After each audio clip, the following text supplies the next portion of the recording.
میں اس سیدھے راستے پر جو بھی گزرے گا اس کو کبھی سامنے سے آ کر بہکاؤں گا، کبھی پیچھے سے آ کر بہکاؤں گا، کبھی دائیں سے کبھی بائیں سے۔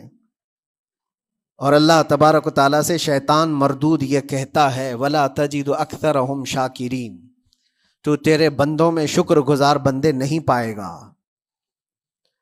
مطلب یہ ہے کہ ابلیس لعین مسلسل یہ کوشش میں ہے کہ اللہ تبارک و تعالیٰ کے بندوں کو اس کے ذکر سے دور کرے، اس کے شکر سے دور کرے۔ آج بھی وہ کیفیت ہم دیکھتے ہیں کہ سب سے زیادہ اللہ کے ذکر سے روکنے کے لیے جو شیطانی طاقتیں کوشش کر رہی ہیں، مگر میرے عزیزو یہ تمہارا امتحان ہے، تمہارا امتحان ایسا کہ کبھی یہ مت سمجھنا کہ تم خالی ہو، کیونکہ قرآن پاک اللہ تبارک و تعالیٰ 21ویں پارے میں فرماتا ہے احسب الناس ان یترکوا ان یقولوا آمنا وهم لا یفتنون، کیا لوگ یہ گمان کر کے بیٹھے ہیں کہ وہ ایمان لے آئے تو ہم ان کو آزمائیں گے نہیں، یا ان کو چھوڑ دیا جائے گا؟ جو ایمان لایا ہوا بندہ ہے وہ آزمایا جائے گا۔ ایمان اگر تمہارے پاس ہے تو تمہیں امتحان سے بھی گزرنا ہی ہوگا۔ یہ ایمان کسی حلوہ پراٹھے کا نام نہیں ہے کھا کر کے مست نیند سو جائے، پھر اسے اس دار فانی میں، اس دنیا میں امتحانات سے گزار کر کے اپنے ایمان کی کسوٹی کو دکھانا ہوگا۔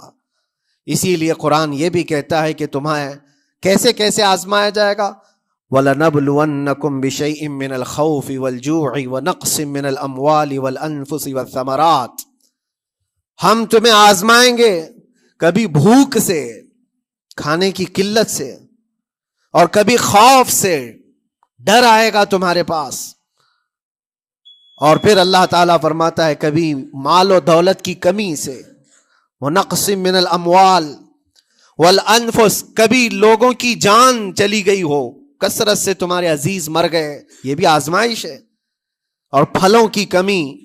اللہ تعالیٰ فرماتا ہے یہ 5 چیزیں ہیں جو تمہاری زندگی میں آئیں گی اور تمہیں آزمایا جائے گا، اور ان کمیوں کے وقت تمہارا ایمان دیکھا جائے گا، تم کیا کہتے ہو۔ اور اللہ تعالیٰ فرماتا ہے جب کبھی تمہیں بھوک سے آزمایا جائے، خوف سے، ڈر سے آزمایا جائے، اور مال کی کمی سے آزمایا جائے، امتحان لیا جائے، تو اس وقت جو بندہ یہ کہتا ہے، اللہ فرماتا ہے انا للہ و انا الیہ راجعون، اللہ تعالیٰ فرماتا ہے ان لوگوں کو یہ بشارت ہے، ان صبر کرنے والوں کو یہ بشارت ہے کہ جب ان پر مصیبت آتی ہے تو یہ کہتے ہیں ہم اللہ ہی کے ہیں اور اللہ ہی کی طرف لوٹنے والے ہیں۔ یہ مصیبت کے وقت یہ جو 5 چیزوں سے آزمایا گیا ہے، ان آزمائش کے دور پر جو بندہ اللہ تبارک و تعالیٰ کی اس عطا پر راضی رہتا ہے وہ صبر کے ساتھ نکل گیا ہے۔ آج کے دور میں بھی میرے عزیزو بے شمار جانیں ہماری درمیان سے جا رہی ہیں۔ آپ کو اندازہ ہے موت اتنی عام ہو گئی ہے، اتنی عام ہو گئی ہے کہ اب لوگوں کو موت پر کوئی افسوس بھی نہیں ہوتا۔ ہر دن خبریں موت کی سرخیاں چھاپتی ہیں، 100-200 کی موت کوئی معنی نہیں رکھتی۔ آج فلسطین کے نہتے بچوں میں تقریباً 45,000 لوگ سال بھر میں مر گئے۔ 45,000 کوئی تعداد ہوتی ہے کہ نہیں ہوتی؟ اتنی بڑی جانوں کا جو نقصان ہے یہ آزمائش ہے، اور یہ جانوں کے ذریعے سے آزمائش تھی۔ مال کی کمی کی آزمائش تو ایسی ہے، ملک شام، یمن، بہت سارے ایسے ٹوٹے پھوٹے علاقے، عراق، جہاں پر لوگ کھانا اور دوائیوں سے جوجھ رہے ہیں اس طرح سے کہ وہ گھاس کھانے پر مجبور ہیں۔ بہت سارے ایسے علاقے جہاں پر چھوٹے بچے پھینکے ہوئے کچرے میں سے دانے چن کر کے کھا لیا کرتے ہیں، وہ اپنے پیٹ کی اس آگ کو بجھانے کے لیے دانے دانے کے لیے ترس رہے ہیں۔ یہ بھوک کی آزمائش ہے، مال کی کمی کی آزمائش ہے، جانوں کی آزمائش ہے۔ عزیزان گرامی وقار، اور پھر خوف کے ذریعے سے جو آزمائش ہے وہ ہم دیکھ رہے ہیں آج۔ خوف ظالموں کے ذریعے سے تم پر مسلط کیا جائے گا، ہر آدمی ڈرا سہما ہوا، ہر آدمی اپنے اندر ایک ڈر لیے بیٹھا ہے کہ نکلوں گا تو کیا ہو جائے گا. ان سب کے درمیان اللہ کی بارگاہ میں سجدہ ریز ہونے کا نام ایمان ہے. سب حالات ہوں گے اس طرح سے، اور انہی حالات کے درمیان جو بندہ اپنا سر جھکاتا ہے مولا کریم کی بارگاہ میں وہ ایمان والا ہے. آؤ اگر ایمان کی کمال کی مثال دیکھنا ہے تو کربلا کے میدان میں کون کون سی آزمائشیں تھی. بھوک کی بھی آزمائش ہے، پیاس کی بھی آزمائش ہے، جان کی بھی آزمائش ہے، خوف کی بھی آزمائش ہے. سب چیزیں ایک ساتھ کربلا کے میدان میں آئی.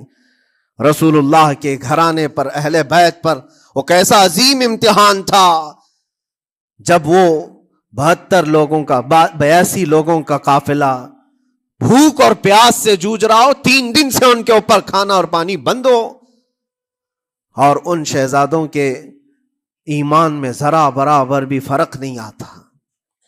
نہ ان کے ایمان میں، نہ حوصلے میں، نہ ہمت میں فرق آتا ہے. 3 دن کے بھوکے اور پیاسے باطل سے نپٹنے کے لیے کس طرح سے کمر بستہ ہے. یہاں تک کہ بھوک کی شدت ایسی تھی کلیجہ منہ کو آئے. 6 ماہ کا بچہ بھی روتے روتے زبان جس کی سوکھ گئی ہو، وہ ماں جو بچے کو دودھ پلاتی ہے اس کے سینے سوکھ چکے ہوں، دودھ ختم ہو چکا ہو ماں کے پستانوں میں، کیسی قلت ہوگی. پانی کا ایک قطرہ ان کے گھر تک نہیں پہنچ پاتا. ماں اپنے بچے کو دودھ نہیں پلا سکتی تھی. اس سے زیادہ کیا آزمائش تھی یہ بھوک اور پیاس کی آزمائش. پھر جانوں کی آزمائش تو ایسی، اللہ اکبر. 56 سال کی عمر کا وہ شہزادہ عالی وقار، سیدہ کائنات فاطمۃ الزہرا کا نور نظر، امام عالی مقام سید الشہداء امام حسین رضی اللہ تعالیٰ عنہ، جب میدان کربلا میں لاشوں کو اٹھاتے تھے، کتنی لاشیں اٹھائی، کبھی بیٹے کی، کبھی بھتیجے کی، کبھی بھانجے کی، کبھی بھائیوں کی، کبھی عزیزوں کی. میاں ہم اپنے گھر سے نکلنے والے ایک جنازے کو اٹھاتے ہیں تو 8 دن تک ہمارے اندر سے ہوش نکل جائے. کوئی اپنے بچے کو اپنے ہاتھوں سے دفن کر کے دیکھے پھر کیفیت پتہ چلتی ہے. امام حسین نے ایک نہیں اپنے لاڈلوں کی لاشیں اس طرح سمیٹی ہیں. ان کے جوان بیٹے علی اکبر کو جب شہید کر کے گھوڑے دوڑائے گئے تھے جسم کے اوپر سے، ٹکڑے الگ ہو چکے تھے، اس کو سمیٹتے ہوئے کون بیٹھا ہے؟ رسول اللہ کا نواسا. اور 6 ماہ کے بچے کو ہاتھ کے اندر ظالموں نے تیر سے ایسا مارا تھا کہ حلقوم پہ چلا گیا ہو. اور 6 ماہ کے علی اصغر کا خون جب امام حسین کے چہرے پر اچھل جاتا ہو، کسی باپ کے ہاتھ میں بیٹا وفات کر جائے اور پھر وہ لے کر کے خیمے میں آئے اور ادھر سے بلکتی ہوئی ماؤں کو اور بہنوں کو بھی دیکھے، ان میں بھی صبر کی تلقین دے. کبھی کبھار میں سوچتا ہوں اللہ یہ کیسے امتحانات سے گزرا تھا فاطمہ کا لال، کیسے امتحانات سے. بھوک اور پیاس کی شدت الگ، یہ جانوں کی شدت، جانوں کے جانے کا غم الگ، عزیزوں کی لاشوں کو اٹھانے کا بوجھ الگ. پھر اس پر 22,000 کا لشکر جرار سامنے، اس کا خوف لوگوں کے اوپر ڈالا جا رہا ہے. عزیزان گرامی وقار، یہ سب چیزیں کیا امام حسین کے قدموں کو ڈگمگا گئیں؟ کیا ان کے خاندان والوں کو بکنے پر مجبور کر دی؟ کیا انہوں نے سمجھوتے کر کے اپنا سب کچھ بیچ ڈالا؟ ایک خیمے کا بچہ بھی، خیمے کا ایک بچہ بھی امام حسین کا نکل کر کے آیا ہو تو مجھے تاریخ بتا دو. بلکہ تاریخ تو آج یہ کہتی ہے سر داد نہ داد دست در دست یزید حقا کے بنا لا الہ است حسین. سر دے دیا مگر ہاتھ یزید کے ہاتھ میں نہیں دیا. حق تو یہ ہے کہ لا الہ کی جڑ کا نام حسین ہے. آج وہ امتحان قیامت تک کی تمہارے ساتھ ہوتا رہے گا، قیامت تک تمہارے ساتھ یہ آزمائش ہوتی رہے گی، کبھی بھوک سے، کبھی ڈر سے، کبھی جانوں کے نقصان سے. لیکن پھر تمہیں دیکھا جائے گا تم بکتے کتنے ہو، نکلتے کتنے ہو، ہواؤں کے پجاری کتنے ہیں، خواہشات نفس کو ماننے والے کتنے ہیں، اپنے کمفرٹ زون میں جینے کے لیے ایمان کا سودا کرنے والے لوگ کتنے ہیں. یہ آزمائش ہوتی رہے گی. میرے عزیزو، ایمان اس کا نام نہیں ہے کہ تم گھر میں آرام سے بیٹھے رہو گے اور کوئی امتحان نہیں ہوگا. امتحان تو ہوگا، آزمائش تو ہوگی. آج جو بھی حالات ہیں اس پر میں یہی کہوں گا ایک بات ہو سکتا ہے کروڑوں مسلمانوں کے دلوں میں آج یہ نروس پن آئے، اتنے برے حالات ہوتے ہیں، اللہ ہمارے ساتھ ہے یا نہیں؟ اللہ ہمارے ساتھ ہے یا نہیں؟ ایمان ہمارا صحیح ہے یا نہیں؟ اسلام صحیح ہے یا نہیں؟ یہ شک بھی شیطان تمہارے دل میں ڈالتا ہے۔ کبھی تمہارے اوپر مصیبتوں کے پہاڑ ٹوٹ جائیں تو شک ڈالتا ہے شیطان، تاکہ تمہارا ایمان ڈگمگا جائے۔ میرے عزیزو، مسلمان ہونے کا مطلب یہ نہیں ہے کہ تم صرف محلات میں جیو گے اور تخت و تاج کے مالک ہی رہو گے، ایسا نہیں ہے۔